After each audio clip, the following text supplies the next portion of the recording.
आदमी ने royal hospital के डायरेक्टर को शादी के फंक्शन में बुलाया ताकि वो ये साबित कर सके कि उसने 35 करोड़ डॉलर का मेडिकल ट्रीटमेंट करवाया था। लेकिन बहुत देर तक इंतजार करने के बाद भी डायरेक्टर नहीं आया। उसकी गर्लफ्रेंड को शक होने लगा कि ये आदमी कोई फ्रॉड है और उसने पुलिस से कहा कि उसे तुरंत अरेस्ट किया जाए। तभी अचानक डायरेक्टर आ गया। सब लोग शॉक हो गए ये देखकर कि वो सच में रॉयल हॉस्पिटल का डायरेक्टर था। जब डायरेक्टर को पता चला कि इस आदमी पर झूठा इल्जाम लगाया गया है तो उसने तुरंत 3 साल पुरानी ट्रीटमेंट की इनवॉइस निकाल ली। उस पर रॉयल हॉस्पिटल की स्टैंप लगी हुई थी जो उसकी ऑथेंटिसिटी को साबित कर रही थी। लेकिन गर्लफ्रेंड को अब भी यकीन नहीं हुआ। उसे लगा कि ये डायरेक्टर भी आदमी ने ही किसी को हायर करके बुलाया है। आखिर वो 3 साल से उसके साथ थी और जानती थी कि वो एक गरीब इंसान है। फिर डायरेक्टर ने बताया कि भले ही उसे आदमी की असली पहचान ना पता हो, लेकिन वो ये जरूर जानता है कि उसकी बड़ी बहन एक नेशनल फीमेल जनरल है, दूसरी बहन एक हॉलीवुड मूवी स्टार है और तीसरी बहन फाइनेंस वर्ल्ड में एक स्टॉक मार्केट गुरु है। ये सुनकर गर्लफ्रेंड और ज्यादा गुस्से में आ गई और बोली कि ये सब फ्रॉड है। उसे तो आदमी की तीनों बहनों के बारे में सब पता था। वो बोली कि उसकी सबसे बड़ी बहन 30 साल की है और अभी तक उसकी शादी नहीं हुई तो उसकी हालत इतनी अच्छी नहीं हो सकती और उनके घर में सिर्फ 2 बेडरूम हैं, तो अगर तीनों बहनें एक साथ घर आएं तो एडजस्ट भी नहीं कर पाएंगी। जब भीड़ ने आदमी का मजाक उड़ाया तो आदमी ने कहा कि उसकी मां का स्टेटस तो और भी जबरदस्त है, अगर उसने बता दिया तो सब शॉक हो जाएंगे। गर्लफ्रेंड की मां ने मजाक उड़ाते हुए कहा, क्या तुम्हारी मां दुनिया की सबसे अमीर इंसान है? आदमी ने जवाब दिया, हाँ मेरी मां दुनिया की सबसे अमीर इंसान है। अब तो सबको लगा कि आदमी पागल हो गया है। किसी को यकीन नहीं हुआ कि उसकी मां इतनी अमीर हो सकती है। सिर्फ रॉयल हॉस्पिटल का डायरेक्टर उस पर भरोसा कर रहा था। लेकिन गर्लफ्रेंड ने फिर से कहा कि ये सब एक साथ प्लान करके फ्रॉड कर रहे हैं। जब सब लोग अब भी आदमी की पहचान पर शक कर रहे थे तो डायरेक्टर ने उसे सलाह दी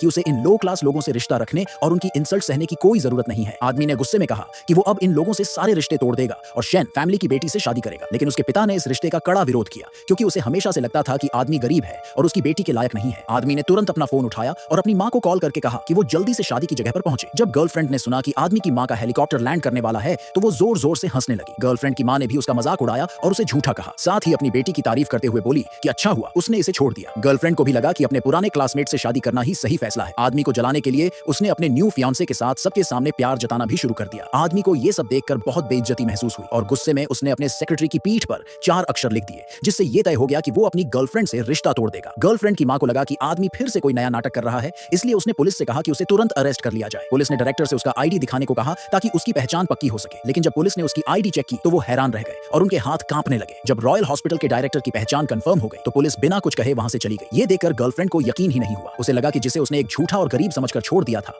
उसका रॉयल हॉस्पिटल के डायरेक्टर से क्या लेना देना हो सकता है। लेकिन डायरेक्टर ने सबको समझाया कि असल में वही आदमी के लेवल तक पहुंचने की कोशिश कर रहा था। पर आदमी के पुराने क्लासमेट्स को अब भी यकीन नहीं हुआ कि वो किसी बिलियनियर का बेटा हो सकता है। आखिर वो उसके क्लासमेट रह चुके थे और जानते थे कि उसके पिता के गुजरने के बाद उसकी मां शहर में सैनिटेशन वर्कर बनकर काम करती थी ताकि उसे और उसकी 3 बहनों को पाल सके। गर्लफ्रेंड को शक होने लगा कि शायद रॉयल हॉस्पिटल के डायरेक्टर की आईडी भी नकली है और ये सब मिलकर कोई बड़ा स्कैम कर रहे हैं। आदमी के पुराने क्लासमेट ने उसे धमकाया कि वो कबूल कर ले कि वो एक फ्रॉड है वरना वो उसकी मां की सैनिटेशन जॉब छिनवा देगा। तभी नाजुक मौके पर आदमी की मां अपनी सैनिटेशन वर्कर की यूनिफॉर्म में वहां आ गई और गुस्से में पूछा, बताओ कौन है जो मेरी नौकरी छिनवाने की धमकी दे रहा है?